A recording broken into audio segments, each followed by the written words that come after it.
আসসালামু আলাইকুম। এটেন বাংলা সংবাদে সবাইকে স্বাগত জানাচ্ছি। আমি নাজমুল হাসান। শুরুতে বিআরবি কেবল সংবাদ শিরোনাম। শিক্ষার্থীদের উপর হামলার ঘটনায় অজ্ঞাত 500 জনকে আসামি করে মামলা, 3 দিনের মধ্যে তদন্ত প্রতিবেদন দেওয়ার নির্দেশ। আন্দোলনের মুখে কুয়েটে ছাত্র রাজনীতি নিষিদ্ধ ঘোষণা। কুয়েট ক্যাম্পাসে হামলার সাথে ছাত্রলীগ শিবির জড়িত, দাবি ছাত্রদল সভাপতির। দোষীদের শাস্তি ও পেশিশক্তি নির্ভর রাজনীতি, অবসানী তরুণের প্রত্যাশা, মন্তব্য 2 উপদেষ্টার। আওয়ামী লীগকে ফেরানো প্রসঙ্গে স্থানীয় সরকার উপদেষ্টার বক্তব্য, সরকারের নিরপেক্ষতাকে প্রশ্নবিদ্ধ করছে অভিযোগ মির্জা ফখরুলের। আবারও 1-11 স্বপ্ন সফল হবে না। 2018 সালের বিতর্কিত নির্বাচনের দায়িত্ব পালন করা 33 জেলা প্রশাসক ওএসডি প্রজ্ঞাপন জারি।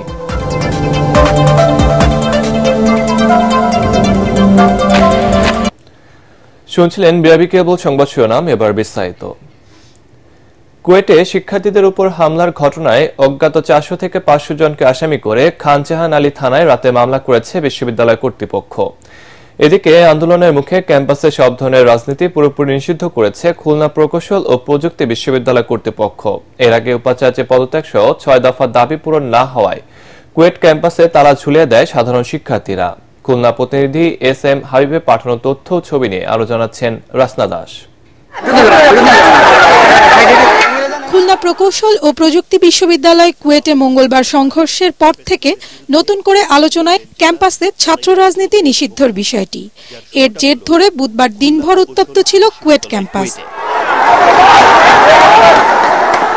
বিশ্ববিদ্যালয়ের উপাচার্য, উপ উপাচার্য ও ছাত্র সংসদের পরিচালকের পদত্যাগ সহ 6 দফা দাবি পূরণের আলটিমেটাম শেষে দুপুরে একাডেমিক ও প্রশাসনিক ভবন সহ সব ভবনে তালা ঝুলিয়ে দেন ছাত্রছাত্রীরা।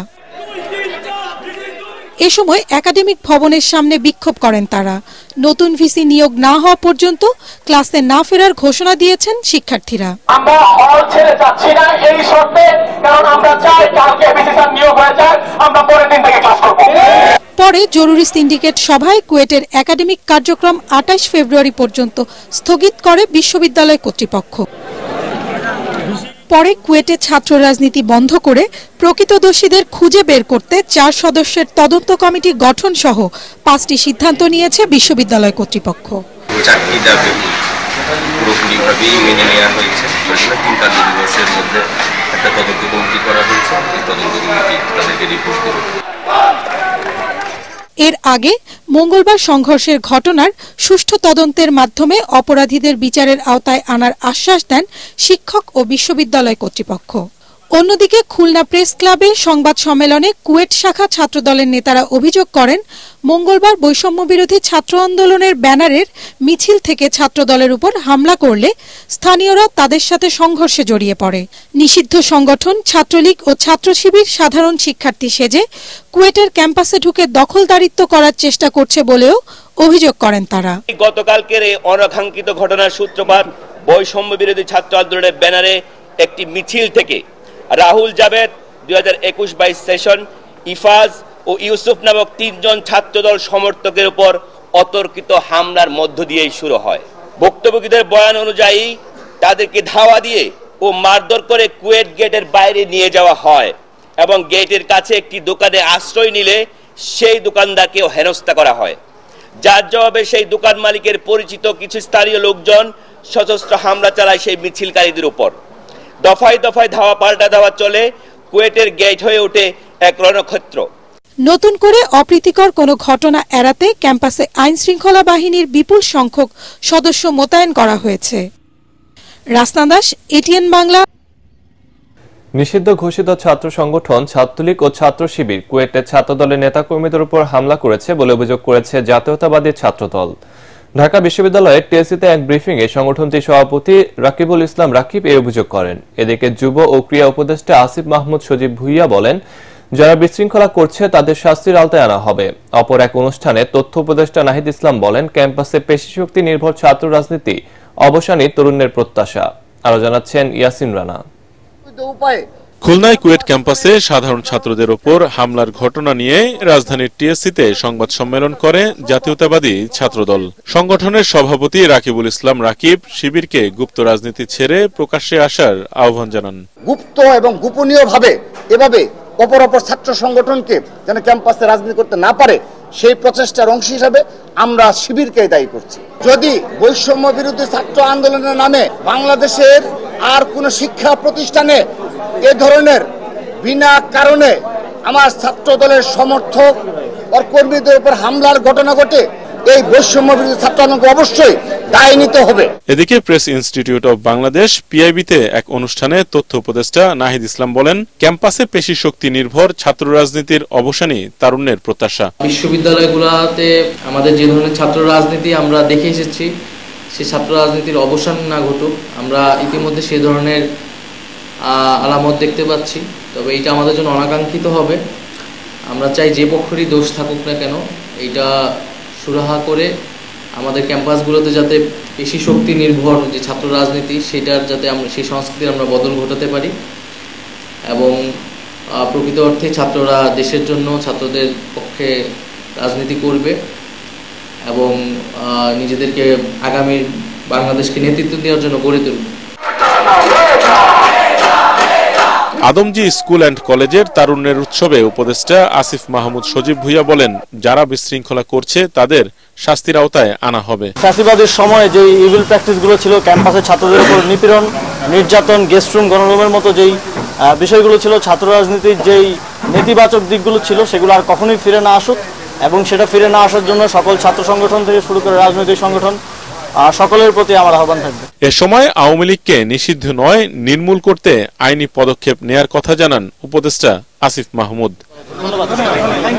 ইয়াসিন রানা, এটিএন বাংলা, ঢাকা। অন্তর্বর্তী সরকারে কিছু কর্মকাণ্ডের কারণে নির্বাচন আয়োজন নিয়ে জনমনে সন্দেহ তৈরি হয়েছে বলে মন্তব্য করেছেন বিএনপি মহাসচিব মির্জা ফখরুল ইসলাম আলমগীর। রাজধানীতে এক অনুষ্ঠানে তিনি হুঁশিয়ারি করে বলেন, আবারও কেউ ১-১১ চাইলে তা সফল হবে না। স্থানীয় সরকার উপদেষ্টার মন্তব্যের সমালোচনা করে তিনি বলেন, তারা নিজেদের স্বার্থে ফ্যাসিস্টদের জায়গা করে দিতে চায়। কামরুজ্জামান রাজীবের রিপোর্ট। রাজধানীর কৃষিবিদ ইনস্টিটিউট মিলনায়তনে মহানগর ছাত্র দলের নতুন সদস্য সংগ্রহ ও সদস্য নবায়ন কর্মসূচির উদ্বোধন করেন বিএনপি মহাসচিব মির্জা ফখরুল ইসলাম আলমগীর। গণ অভ্যুত্থান পরবর্তী বাংলাদেশের নতুন ধারার রাজনীতি শীর্ষক আলোচনা সভায় দলের শীর্ষ নেতারা বলেন, বল প্রয়োজন নয়, জ্ঞান ভিত্তিক গঠনমূলক রাজনীতি করতে হবে। বলেন, বিএনপির সুনাম নষ্টের চক্রান্ত চলছে, অনুপ্রবেশকারীদের বিষয়ে সতর্ক থাকতে হবে। সতর্ক হতে হবে যে আপনারা কাদেরকে ওই দরজা দিয়ে প্রবেশ করানোর জন্য আপনারা জায়গা ঠিক করে দিচ্ছেন। এ সময় বাংলাদেশ বিনির্মাণে ছাত্র রাজনীতির গুরুত্ব তুলে ধরে বিএনপি মহাসচিব বলেন, ছাত্রদের আত্মত্যাগ ব্যর্থ হতে দেয়া যাবে না। মির্জা ফখরুল বলেন, স্বৈরাচারের পতনের পর মানুষের প্রত্যাশা অনুযায়ী নির্বাচন দিতে বিএনপি অন্তর্বর্তী সরকারকে সহযোগিতা করবে, কিন্তু নানা কারণে তাদের আন্তরিকতা নিয়ে সংশয় তৈরি হয়েছে। যখনই দল তৈরি করবেন স্বাগত জানাবো, তার অর্থ এই নয় যে আপনার সরকারে বসে সরকারের সমস্ত সুযোগ সুবিধা নিয়ে আপনারা আপনাদের দল গঠন করবেন, সেটা কখনোই মেনে নেওয়া হবে না। আমি আবারও বলতে চাই অন্তর্বর্তীকালীন সরকারকে এবং সরকার প্রধানকে যে আপনি অবিলম্বে এই বিষয়গুলো ব্যবস্থা নিন, তাহলে জনগণের যে আস্থা আপনাদের উপরে আছে সে আস্থাও আপনাদের উপরে আর থাকবে না। অন্তর্বর্তী সরকারের নিরপেক্ষতা নিয়ে প্রশ্ন তুলে মির্জা ফখরুল বলেন, তারা সরকারে থেকে দল গোছাতে অপকৌশলের আশ্রয় নিচ্ছে। স্থানীয় সরকার উপদেষ্টার কথায় প্রমাণিত হয়েছে তারা ফ্যাসিস্টদের পুনর্বাসন করতে চায়। স্থানীয় সরকার উপদেষ্টা যিনি আছেন তিনি বলেছেন, ফ্যাসিস্টদের লোকেরা যদি কেউ মাপ চেয়ে নির্বাচনে অংশ নিতে চায় তাহলে তারা অংশ নিতে পারবে। এর থেকে এটাই প্রমাণিত হয়েছে যে তারা এখন তাদের নিজেদের স্বার্থে ওই ফ্যাসিস্টদেরকেও তারা জায়গা দিতে চায়। তার মানে কি আমরা এটা মনে করব যে তারা সরকারে থেকে তাদের দল গোছানোর জন্য তারা বিভিন্ন রকম কৌশল নিচ্ছেন? সেই কৌশল নিলে তো আমরা তা হতে দেব না। গণতন্ত্রকে বিসর্জন দিয়ে ১-১১ চিন্তা করলে পরিণতি ভালো হবে না বলেও হুঁশিয়ার করেন বিএনপি মহাসচিব। ধন্যবাদ। কামরুজ্জামান রাজীব, এটিএন বাংলা, ঢাকা। জাতীয় ছাত্র দল 2018 সালে বিতর্কিত নির্বাচনে রিটার্নিং কর্মকর্তা হিসেবে দায়িত্ব পালন করা 33 জেলা প্রশাসককে বিশেষ ভারপ্রাপ্ত কর্মকর্তা অর্থাৎ ওএসডি করেছে সরকার। জনপ্রশাসন মন্ত্রণালয় থেকে এই সংক্রান্ত প্রজ্ঞাপন জারি করা হয়েছে। জনপ্রশাসন মন্ত্রণালয়ের পৃথক 6টি প্রজ্ঞাপনে এই 33 যুগ্ম সচিবকে ওএসডি করার কথা জানায়। একই কারণে এর আগে 12 জন কর্মকর্তাকে ওএসডি করা হয়। এমজেএইচ মঞ্জুকে আহ্বায়ক ও আতিক শাহরিয়ারকে সদস্য সচিব করে সম্মিলিত বেসরকারি বিশ্ববিদ্যালয়ের কমিটি ঘোষণা করেছে বৈষম্য বিরোধী ছাত্র আন্দোলন। রাতে রাজধানীর বাংলা মোটরের রূপায়ণ টাওয়ারে সংগঠনের কেন্দ্রীয় কার্যালয়ে এক সংবাদ সম্মেলনে এই কমিটি ঘোষণা করেন বৈষম্য বিরোধী ছাত্র আন্দোলনের কেন্দ্রীয় নির্বাহী সদস্য রিফাত রশিদ। এ সময় বৈষম্য বিরোধী ছাত্র আন্দোলনের সমন্বিত বেসরকারি বিশ্ববিদ্যালয়ের আহ্বায়ক এমজেএইচ মঞ্জু বলেন, জুলাই অভ্যুত্থানের মতোই রাষ্ট্রীয় গুরুত্বপূর্ণ ক্ষেত্রে ভূমিকা রাখতে কাজ করবে এই কমিটি। আমরা জুলাই গণঅভ্যুত্থানের মাধ্যমে অনেক কিছু পেয়েছি, সব পাওয়ার সবচেয়ে বড় পাওয়া আমরা প্রাইভেট বিশ্ববিদ্যালয়কে পেয়েছি। বেসরকারি বিশ্ববিদ্যালয় এমজেএইচ মঞ্জুকে আহ্বায়ক, আতিক শাহরিয়ারকে সদস্য সচিব, ওমর ফারুককে মুখ্য সংগঠক এবং সাবিনাকে মুখপাত্র করে বৈষম্য বিরোধী ছাত্র আন্দোলন সম্মিলিত বেসরকারি বিশ্ববিদ্যালয়ের কমিটির আত্মপ্রকাশ করা হয়েছে। নাইকো দুর্নীতি মামলায় বিএনপি চেয়ারপারসন বেগম খালেদা জিয়া সহ 8 আসামি সবাইকে খালাস দিয়েছে আদালত। সকালে ঢাকার বিশেষ জজ আদালত 4-এর বিচারক রবিউল আলম এই রায় ঘোষণা করেন। চিকিৎসার জন্য দেশের বাইরে থাকা এই মামলায় খালেদা জিয়ার পক্ষে হাজিরা দেন অ্যাডভোকেট আমিনুল ইসলাম। আদালত তার পর্যবেক্ষণে বলেন, রাজনৈতিক প্রতিহিংসার কারণে আসামিদের বিরুদ্ধে এই মামলা করা হয়েছিল। ফজলে রাব্বি রিপোর্ট। দীর্ঘ 16 বছরের আইনি লড়াইয়ের পর নাইকো দুর্নীতি মামলা থেকে অবশেষে খালাস পেলেন বিএনপি চেয়ারপারসন বেগম খালেদা জিয়া। একই সাথে অন্য 7 আসামিকেও খালাস দেওয়া হয়েছে। সাবেক আইনমন্ত্রী মওদুদ আহমেদ সহ 3 আসামি মারা যাওয়ায় আগেই তাদের মামলা থেকে অব্যাহতি দেওয়া হয়। আসামিদের বিরুদ্ধে রাষ্ট্রের প্রায় 13,777 কোটি টাকা আর্থিক ক্ষতির অভিযোগ এনে 2007 সালে রাজধানীর তেজগাঁও থানায় 11 জনের বিরুদ্ধে নাইকো দুর্নীতি মামলা করে দুদক। গত বছরের মার্চে খালেদা জিয়া সহ 8 আসামির অব্যাহতির আবেদন নাকচ করে অভিযোগ গঠন করে বিচারিক আদালত। মামলায় রয়্যাল কানাডিয়ান পুলিশের 2 সদস্য সহ মোট 39 জনের সাক্ষ্য গ্রহণ করা হয়, কিন্তু আসামিদের বিরুদ্ধে অভিযোগ প্রমাণিত না হয় তাদের খালাস দেওয়া হয়েছে। রয়্যাল কানাডিয়ান মাউন্টেড পুলিশ 2 জন সদস্য এসেছিল, তারা কিন্তু বেগম জিয়ার বিরুদ্ধে কোনো অভিযোগ করেন নাই, বরঞ্চ ওই 2 জন সাক্ষী বরঞ্চ শেখ হাসিনার বিরুদ্ধেই কথা বলে গেছে। এবং এই মামলার যিনি বাদী ছিলেন মাহবুল ইসলাম, তিনিও তার জবানবন্দির মধ্যে শেখ হাসিনার বিরুদ্ধেই সাক্ষ্য দিয়েছেন। সর্বশেষ এই মামলার যিনি তদন্তকারী কর্মকর্তা সাইদুর রহমান, তিনিও যে সাক্ষ্য দিয়েছেন সেই সাক্ষীর মধ্যে পরিষ্কার করে বলছে যে বেগম খালেদা জিয়া কোনো সারসংক্ষেপ অনুমোদন দেন নাই। আদালত তার পর্যবেক্ষণে বলেছে, রাজনৈতিক উদ্দেশ্যেই এই মামলা করা হয়েছিল। বেগম খালেদা জিয়ার বিরুদ্ধে 39 জন সাক্ষীর একজনেও বেগম খালেদা জিয়ার বিরুদ্ধে কোনো সাক্ষ্য দেন নাই, একজনেও দেন নাই। এবং এই মামলার মধ্যে গত 16 বছর বেগম খালেদা জিয়াকে অপমান অপদস্থ করবার জন্য, শুধুমাত্র রাজনৈতিকভাবে তাকে মাইনাস করবার জন্য এই মিথ্যা মামলাটা দিয়েছিল। আজকে মাননীয় আদালত আজকে রায়ের মধ্য দিয়ে বেগম খালেদা জিয়াকে খালাস দিয়েছেন, পাশাপাশি অন্য সকল আসামিকেও খালাস দিয়েছেন। আসামি পক্ষের আইনজীবীরা জানান, রাজনৈতিক উদ্দেশ্যে সাবেক প্রধানমন্ত্রী বেগম খালেদা জিয়াকে দীর্ঘ 16 বছর ধরে হয়রানি করা হয়। মামলার বাদী দুদক কর্মকর্তা মাহবুবুল আলমের শাস্তি দাবি করেন তারা। ফজলে রাব্বি, এটিএন বাংলা, ঢাকা। 27তম বিসিএস এ নিয়োগ বঞ্চিত 1137 জনের চাকরি ফেরত চেয়ে আপিল শুনানি শেষ হয়েছে। এ বিষয়ে আজ রায় দেবেন আপিল বিভাগ। প্রধান বিচারপতি ডক্টর সৈয়দ রেফাত আহমেদের নেতৃত্বে 5 বিচারপতির আপিল বেঞ্চ শুনানি শেষে রায়ের দিন ধার্য করেন। আদালতে আবেদনকারীদের পক্ষে শুনানি করেন জ্যেষ্ঠ আইনজীবী ব্যারিস্টার সালাউদ্দিন দোলন। রাষ্ট্রপক্ষে শুনানি করেন অতিরিক্ত অ্যাটর্নি জেনারেল ব্যারিস্টার অনিক আর হক। এর আগে গত বছর 7 নভেম্বর 27তম বিসিএস এ নিয়োগ বঞ্চিত 1137 জনের পক্ষে করা আপিল শুনবেন বলে আদেশে বলা হয়। এই সংক্রান্ত রায় পূর্ণ বিবেচনা চেয়ে করা পৃথক আবেদনের শুনানি নিয়ে প্রধান বিচারপতি সৈয়দ রেফাত আহমেদের নেতৃত্বাধীন 4 সদস্যের আপিল বিভাগ লিভ টু আপিল মঞ্জুর করে আদেশ দেন। আগামী শনিবার বেসরকারি হজ এজেন্সি মালিকদের সংগঠন হজ এজেন্সি অ্যাসোসিয়েশন অব বাংলাদেশ হাব দ্বীপ বার্ষিক নির্বাচন অনুষ্ঠিত হবে। রাজধানীর Kakrail institute of diploma engineers মিলনায়তনে ভোট গ্রহণ করা হবে। নির্বাচনে মোট 3টি প্যানেল অংশ নিচ্ছে। কেন্দ্রীয় কমিটির 27টি পদ, ঢাকা আঞ্চলিক কমিটির 13টি, চট্টগ্রাম আঞ্চলিক কমিটির 7টি এবং সিলেট আঞ্চলিক কমিটির 7টি পদে নেতা নির্বাচনে ভোট দেবেন এজেন্সি মালিকরা। এর ধারাবাহিকতায় রাজধানীর একটি 5 তারকা হোটেলে হাবের ঐক্য কল্যাণ পরিষদের প্যানেল পরিচিতি ও মতবিনিময় সভার আয়োজন করা হয়। হাবের প্রতিষ্ঠাতা সৈয়দ গোলাম সরওয়ার ও হাবের সাবেক মহাসচিব ফরিদ আহমেদ মজুমদার সহ অন্যান্য সদস্যরা উপস্থিত ছিলেন। এবার আন্তর্জাতিক সংবাদ।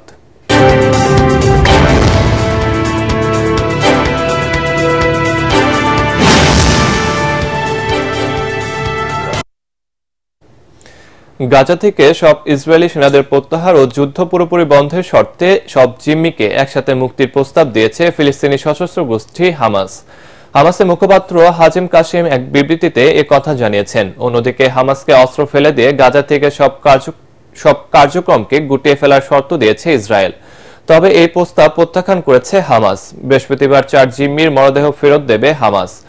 এরপর শনিবার 6 জীবিত জিম্মিকে মুক্তি দেবে তারা। শর্ত আর পাল্টা শর্তে বেড়াচালে গাজায় এখনো বন্ধ হয়নি যুদ্ধ।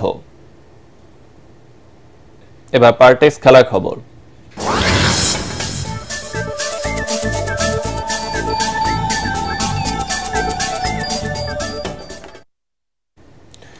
আইসিসি চ্যাম্পিয়ন্স ট্রফির উদ্বোধনী ম্যাচে স্বাগতিক পাকিস্তানকে 60 রানে হারিয়েছে নিউজিল্যান্ড। 321 রানের বিশাল টার্গেটে নেমে শুরুটা মোটেই ভালো হয়নি মোহাম্মদ রেজওয়ানের দলের। 22 রানে 2 উইকেট হারালে রান তোলার গতি কমে যায় পাকিস্তানের। এরপর মিচেল স্ট্যানার উইকেট শিকারে যোগ দিলে 153 রানে 6 উইকেট হারিয়ে আর ম্যাচে ফিরতে পারেনি স্বাগতিকরা। 260 রানে অল আউট হয় পাকিস্তান। দলের পক্ষে সর্বোচ্চ 69 রান করেন খুজদিল শাহ, 64 রান করেন বাবর আজম। এর আগে করাচিতে টস হেরে ব্যাটিংয়ে নেমে উইলিয়ং ও টম ল্যাথমের সেঞ্চুরিতে 5 উইকেটে 320 রানে পাহাড় গড়েন নিউজিল্যান্ড। ল্যাথম 118 এবং ইয়ং 107 রানে দারুণ ইনিংস খেলেন। পাকিস্তানের পক্ষে 2টি করে উইকেট তুলে নেন নাসিব ও হ্যারিস গ্রোভ। ভারতের বিপক্ষে ম্যাচ দিয়ে আজ আইসিসি চ্যাম্পিয়ন্স ট্রফি মিশন শুরু করবে বাংলাদেশ। ম্যাচ পূর্ববর্তী সংবাদ সম্মেলনে অধিনায়ক নাজমুল হোসেন শান্ত বলেন, প্রতিপক্ষের শক্তিমত্তা নিয়ে ভাবছে না তারা, নিজেদের সেরাটা দেওয়ার লক্ষ্য নিয়েই খেলবেন। অন্যদিকে ভারতের মিশন 3য় শিরোপা জয়। দুবাই বিকেল 3টায় শুরু হবে ম্যাচটি। রিপোর্ট করছেন SM আশরাফ। কোন দল ফেভারিট এই তর্কে নিশ্চিতভাবেই ভারতের পক্ষে বাজি ধরা দর্শকের সংখ্যাটাই বেশি। কিন্তু দু দলের শেষ 5 সাক্ষাতের হিসেব দেখলে রোহিত শর্মার দলকে আর ফেভারিট বলার কারণ নেই। পরিসংখ্যান জানাচ্ছে টাইগাররা জিতেছে 3 ম্যাচে। 50 ওভারের ম্যাচে বাংলাদেশকে তাই সমীহ করতেই হচ্ছে। অধিনায়ক শান্তও বললেন, তাদের সামর্থ্য নিয়ে কারো সংশয় থাকার কথা নয়। যারা উপরের দিকে ব্যাটিং করে এদের লম্বা ইনিংস খেলাটা খুব ইম্পর্টেন্ট। যখন আমরা এই উপরের শুরুটা ভালো করতে পারবো তখনই দেখা যাবে যে একটা বড় রান করা সম্ভব। সো অবশ্যই কালকে উইকেট কন্ডিশন সবকিছু মিলানোর পরে আসলে ওইভাবে আমরা ব্যাটিংটা করার চেষ্টা করব। বাংলাদেশের এই দলে মুশফিক, রিয়াদের নামটা সবার জানা, কিন্তু অনুশীলন সেশনে বিদেশি গণমাধ্যমের সব চোখ খুঁজে বেড়ালো নাহিদ রানাকে। তারা শুনেছেন টাইগারদের একজন বোলার আছেন যার গতি প্রতিপক্ষের জন্য ভয়ঙ্কর। সংবাদ সম্মেলনের বেশিরভাগ উত্তর ছিল রানাকে নিয়েই। ফিজিও এবং ট্রেনার খুব ভালো মতোই ওর ওয়ার্কলোডটা ম্যানেজ করেছে।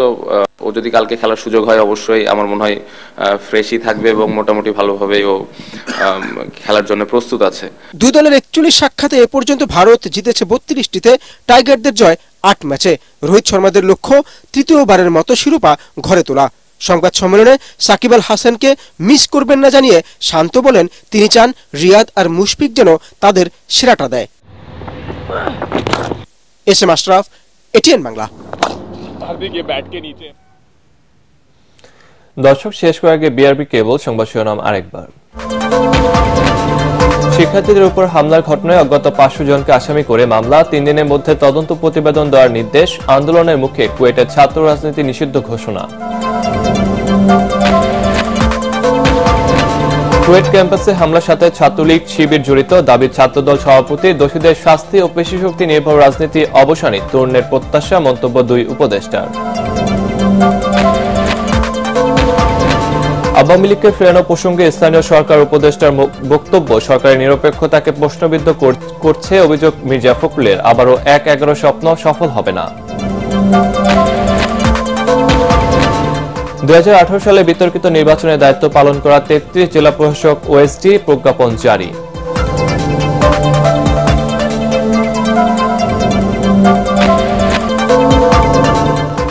দর্শক, পরবর্তী সংবাদ দেখার আমন্ত্রণ জানিয়ে এখনকার মতো শেষ করছি। এটেন বাংলা সংবাদ ইউটিউবে দেখতে ব্রাউজ করুন youtube/ATN বাংলা নিউজ।